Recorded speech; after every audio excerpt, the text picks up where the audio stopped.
no tienen excusa para defenderse en el día del juicio ante el trono blanco. Gracias al Evangelio, lo que ha hecho es que Dios acepte al pecador. O sea, así que por un lado, el pecador tiene la justicia de Dios, o por otro lado, tiene la ira de Dios. Es él el que va a tener que decidir qué camino quiere escoger, porque la verdad está expuesta. No tienen excusa. La culpabilidad del hombre está más que demostrada. Al igual que está más que demostrado que es justo el juicio que Dios va a derramar contra la humanidad. En los anales que se utilizaba siempre, cuando se tenía que hacer un juicio o se tenía que buscar información sobre algún acto que se había cometido, se utilizaba la Biblia. ¿De acuerdo? Y esto era porque allí es donde están los 10 mandamientos y allí es donde se encuentran las leyes para que el humano tenga un buen comportamiento. El hecho es de que a medida que ha ido avanzando la sociedad, ha ido dejando de lado a Dios y no lo ha tenido en cuenta. Esto ha hecho de que cada vez el pecado haya aumentado y por ende la injusticia esté abundando. Vamos a centrarnos hoy en el capítulo 1 de los Romanos, que escribió el apóstol Pablo, pero nos centraremos desde los versículos 18 en adelante. ¿Por qué?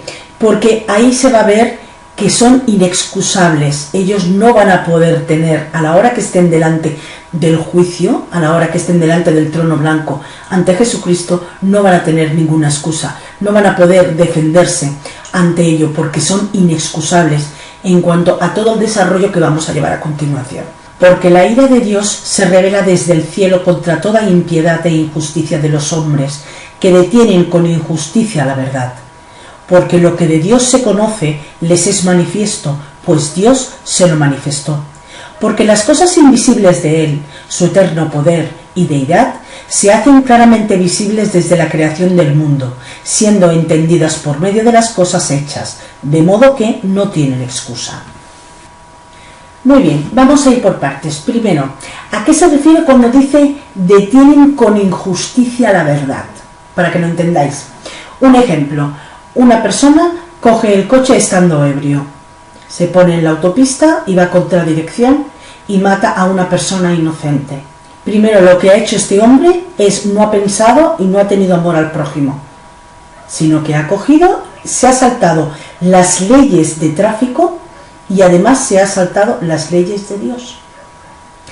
Estos actos a veces son condenados y otras veces no son condenados por la justicia.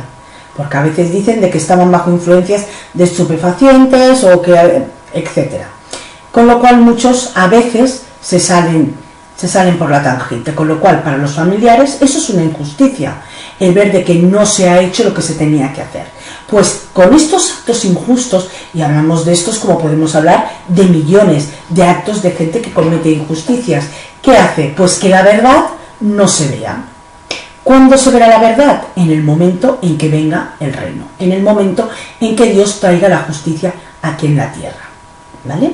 ¿Qué será su juicio? Luego en el siguiente hablaba acerca de que lo manifestó. ¿Qué manifestó? Sus cualidades. Simplemente tenemos que ver el universo, ver el planeta Tierra, los animales o nosotros mismos. Estamos estupendamente creados. El problema es de que debido al pecado, pues somos imperfectos, enfermamos, morimos, pero todo esto es debido al pecado. Y el otro punto, que es el que se encuentra en el versículo 20, es el que dicen de que no tienen excusa. Y obviamente no tienen excusa. Las cosas se ven claramente. Otra cosa es que la persona no le convenga o no quiera aceptar la existencia de un Dios. Eso ya es otra cosa. Pero ya esta persona, según sus actos y según sus pensamientos, ya tendrá que rendir cuentas a Cristo, ¿vale? Ahí nosotros no nos vamos a meter. Simplemente vamos a explicar lo que son los cometidos, ¿de acuerdo?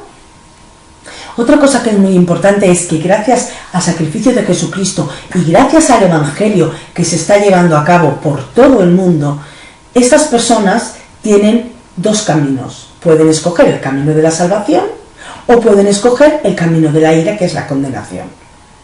Dios deja libre albedrío, que la persona decida lo que quiere hacer.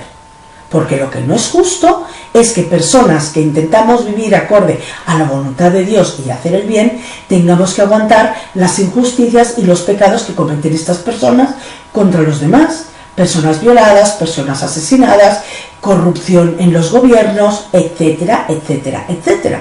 Con lo cual es justo, y lo aclamamos y lo pedimos, que venga el reino y que se haga justicia. ¿De acuerdo? Así que vamos a los siguientes versículos. Pues habiendo conocido a Dios, no le glorificaron como a Dios, ni le dieron gracias, sino que se envanecieron en sus razonamientos, y su necio corazón fue entenebrecido. Profesando ser sabios, se hicieron necios, y cambiaron la gloria del Dios incorruptible en semejanza de imagen de hombre corruptible, de aves, de cuadrúpedos y de reptiles.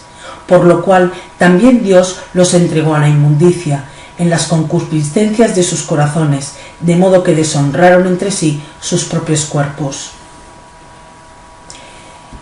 En el versículo 21, allí dice textualmente, no glorificaron a Dios, ¿vale? Ni le dieron gracias, sino que se envanecieron en sus razonamientos y su necio corazón fue entenebrecido.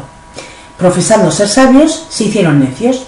¿A qué se refiere? Por ejemplo, ¿cuántos filósofos, cuántos psicólogos, cuánta ciencia, cuántas cosas se ponen ante Dios y quieren dar explicaciones de todo? En la antigüedad estaban los filósofos, ¿vale?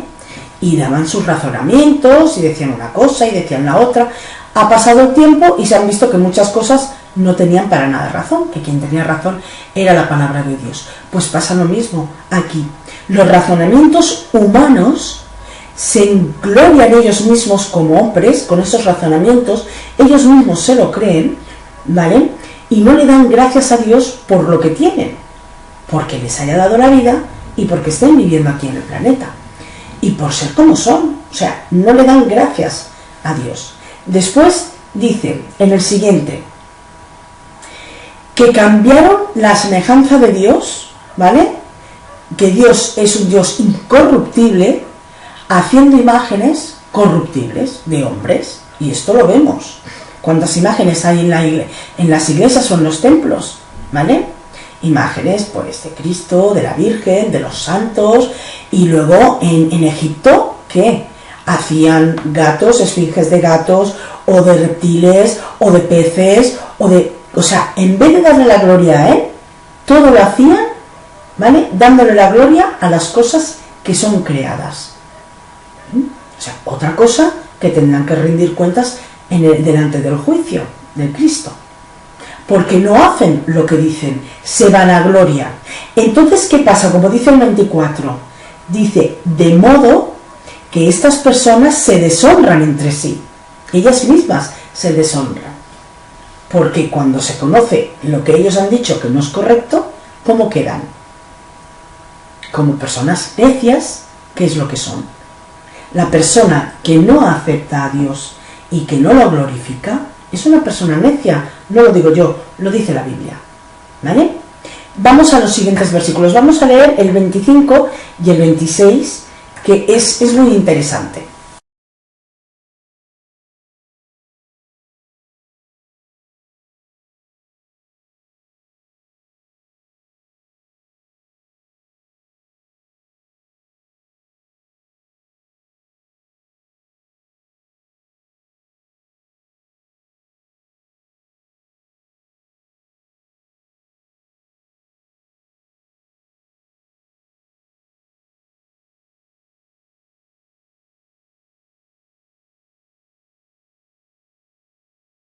Considero de que con pocas palabras bastan, simplemente con lo que hemos leído está súper claro.